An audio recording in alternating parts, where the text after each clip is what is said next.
Final Cut Pro, Apple's nonlinear video editing application, was updated to version 10.7.1.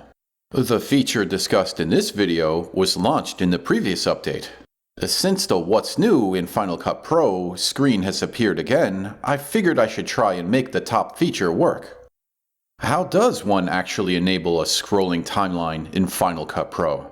Well, let's look at this marvelous example of video editing. It's a video about Crossy Road Castle.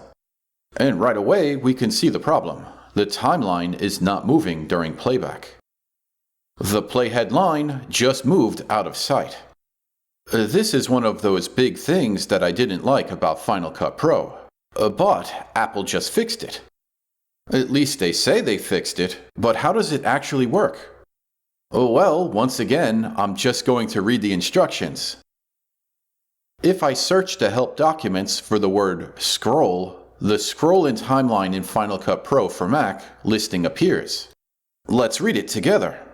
You can set the timeline to scroll continuously during playback so that the timeline always shows the section of the project playing in the viewer. So clearly this is the right spot. The answer must be hidden in one of these sections. Let's try the Set the Timeline to Scroll Automatically During Playback section. It says, in Final Cut Pro, choose Final Cut Pro. The settings? So it's a setting. When I first tried this, I clicked through the settings until I got to the playback section.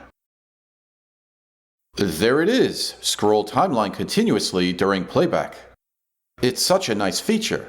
I wonder how many people are going to miss it, simply because they don't know how to turn it on. Anyway, does it work?